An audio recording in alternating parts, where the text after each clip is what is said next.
एक बार की बात है, एक गांव में गरीब किसान अपनी पत्नी के साथ रहता था। उसके पास एक गाय और थोड़ी सी खेती के लिए जमीन थी, जहां वह दिन भर अपने खेतों में काम करता था। तब कहीं जाकर उसे खाने के लिए अनाज हो पाता था। इस तरह से किसान अपना किसी तरह जीवन गुजारा करता था, जिस कारण से किसान की पत्नी हमेशा अपने भाग्य और भगवान को कोसती रहती थी कि न जाने किस जन्म का पाप इस जन्म में भरना पड़ रहा है, जो कि गरीबी में जीवन जीना पड़ रहा है। पत्नी की बातों को सुनकर किसान मन ही मन खुद को और अपने भाग्य को कोसता रहता था कि न जाने कब उसके किस्मत के भाग्य बदलेंगे। एक दिन की बात है, दोपहर का समय था। किसान खेतों से आकर अपने घर पर अपनी पत्नी के साथ खाना खाने जा रहा था कि इतने में एक साधु महाराज भिक्षा मांगते हुए उसके दरवाजे पर पहुंचे और भिक्षा मांगने लगे। तो इतने में किसान घर के बाहर आया और बोला, साधु महाराज, हम सभी पहले से इतने गरीब हैं और किसी तरह अपना जीवन गुजार रहे हैं, और ऐसे में हम आपको कहाँ से दान दें। हमारा साथ तो ऊपर वाला भी छोड़ चुका है।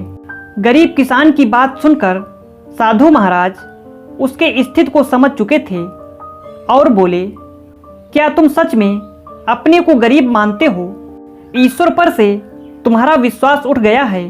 तो साधु की बातों को सुनकर हामी भर दी और किसान बोला, हाँ महाराज, हमारे साथ कुछ ऐसा ही है। अब आप ही चाहो तो आपके आशीर्वाद से शायद हमारी किस्मत बदल जाए।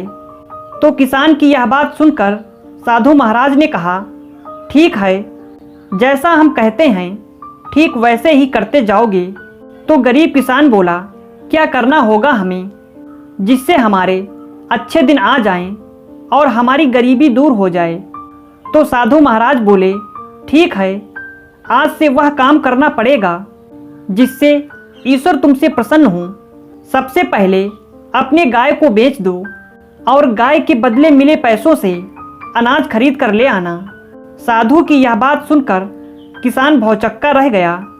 उसके पास अपनी खेत की जमीन और एक यही गाय तो सहारा है, इसे भी बेच देगा तो फिर करेगा क्या?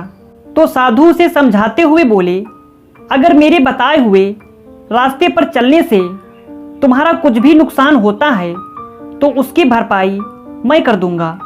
अब जो कहता हूँ वैसा करते जाओ। तो किसान फिर आधे अधूरे मन से डरते डरते अपनी गाय को बेच आया और उन मिले पैसों से खाने पीने का राशन ले आया। और फिर साधु के कहने पर किसान और उसकी पत्नी ने मिलकर भोजन तैयार किया, जिसके बाद वे राहगीर चलते हुए लोगों को बुलाने लगे और भगवान के प्रसाद के रूप में भोजन करने का आग्रह करने लगे। फिर जो भी उधर से गुजरता गरीब किसान उन्हें भरपेट भोजन कराता, जिससे राहगीर काफ़ी खुश होते और फिर उन्हें इस नेक कार्य के लिए ढेर सारा आशीर्वाद और अपनी इच्छा अनुसार धन भी देते, जिससे वे फिर से मिले इन पैसों से लोगों को भोजन कराएं। इस तरह साधु महाराज के कहने पर यह रोज का सिलसिला चलने लगा।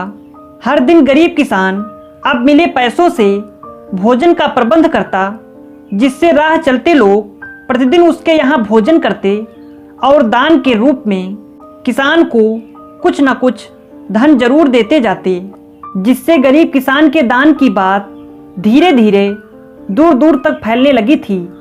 फिर धीरे धीरे बड़े बड़े नगरों के सेठ, साहूकार, व्यापारी, राज दरबारी, जो कोई भी उस गांव से गुजरता उस किसान के यहाँ ही भोजन करता और बदले में किसान को इस महान कार्य के लिए ढेर सारा धन भी देते जाते थे, जिससे धीरे धीरे गरीब किसान मिले पैसों से अमीर होने लगा और अब एक गाय के बदले कई ढेर सारी गायें खरीद लाया और अपने भोजन के कार्य को भी बढ़ाने। अब किसान मन ही मन खुश होने लगा था।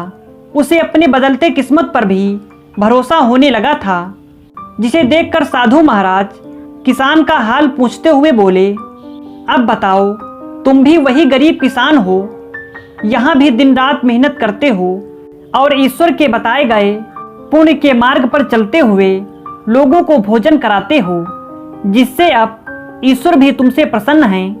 पहले जहाँ खुद के लिए मेहनत करते थे, खुद के लिए ही सोचते थे, लेकिन अब दूसरों के भलाई के बारे में सोचने लगे हो, तो ईश्वर भी अब तुम्हारे इस नेक कार्य में तुम्हारा साथ देते हैं।